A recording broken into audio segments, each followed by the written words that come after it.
दो लफ्ज़ों से बनना है, एक बायो और दूसरा केमिस्ट्री। यानी बायो आपने पढ़ा है कि भाई ये जो ज़िंदगी है इसको, या ज़िंदगी की जितनी भी जिंदा जानदार है उसकी स्टडी को बायोलॉजी को बायो कहते हैं, ठीक है। और केमिस्ट्री होती है जो केमिकल रिएक्शन जितने होते हैं उनकी स्टडी को हम केमिस्ट्री कहते हैं। लेकिन यहाँ पर हमने दोनों को इकट्ठा किया।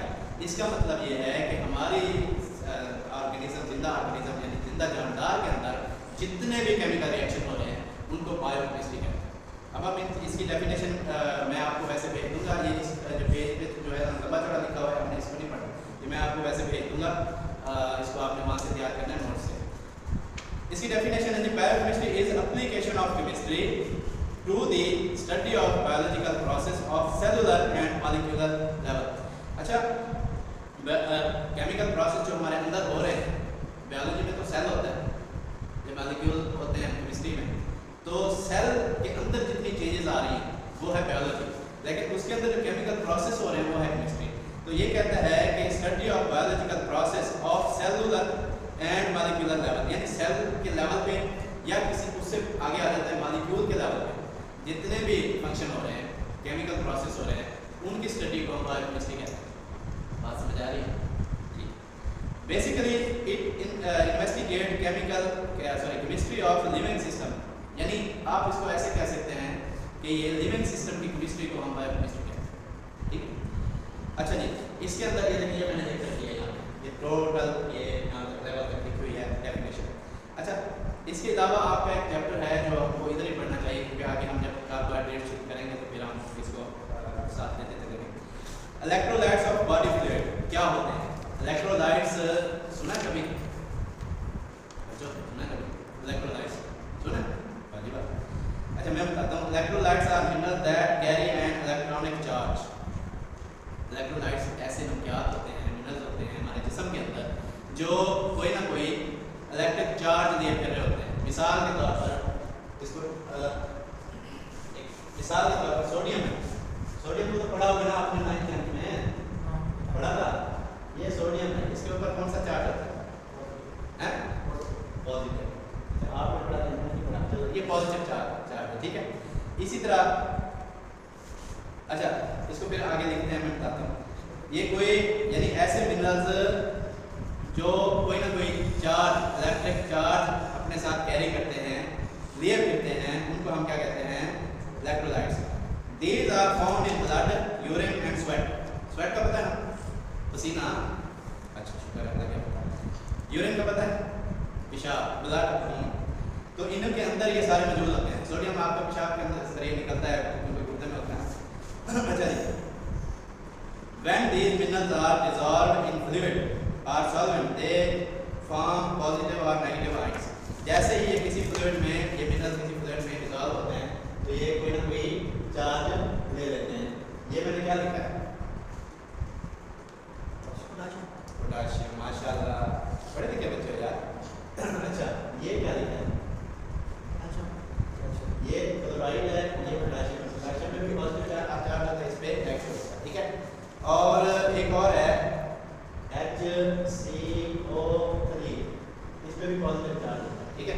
इसको कहते हैं बाइकार्बोनेट्स, ठीक है। और एक और होता है, इधर लिखता हूँ मैं, Mg2, ये क्या है? मैग्नीशियम।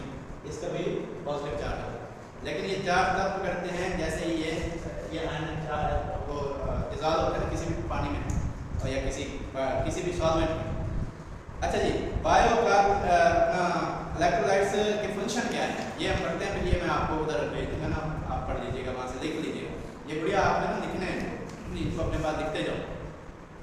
और जैसे मैंने आज पॉइंट्स बताया इन साइंसदानों के, ये आपने लिख के रखने हैं अपने पास, ठीक है। फिर जब आप तैयारी कर रहे होते हो ना, तो इनको वैसे वहाँ से पढ़ सकते हो। अच्छा जी, पहला फंक्शन इसका है, these electrolytes are required for proper functioning of nerves and muscles। अच्छा, ये जितने भी इलेक्ट्रोलाइट्स हैं ना, ये हमारे नर्व्स यानी असाब की जो फंक्शन है।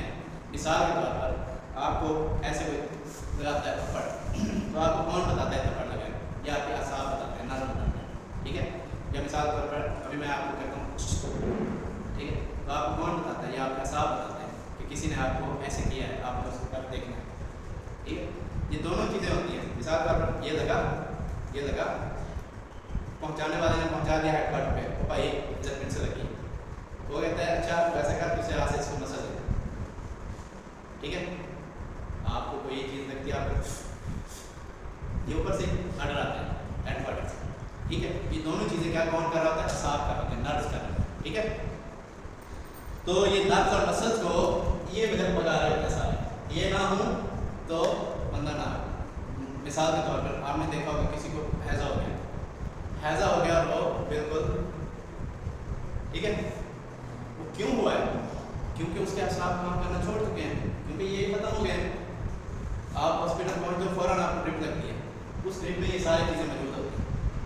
और मैंने अपनी हॉस्पिटल लाइफ में ऐसा 1 या 2 पेशेंट देखे हैं जिनको हमने 3-4 जगह पे सुइयाँ लगा के 4 ड्रिपें एक साथ लगाई। और ब्रांड होते हैं ना, आपने जो हॉस्पिटल काम किया 22 वाला, 20 वाला, 24 वाला, हमने उनको 18 वाले ब्रांड लगाए थे। 18 वाला सबसे बड़ा होता है, उसमें ड्रिपें नहीं होती, ड्रिप ऐसी चल रही है।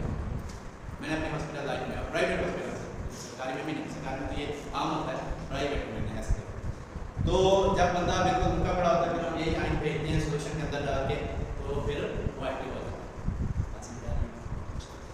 दे maintain acid base balance of body, यानी बॉडी का जो एसिड और बेस बैलेंस है वो भी टोटली ये कर रहे होते हैं, मेंटेन कर रहे होते हैं।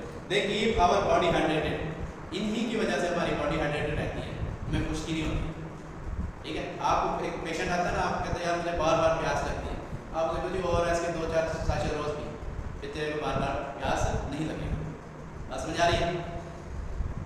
They provide optimum ionic balance to the tissue so that they could perform functioning.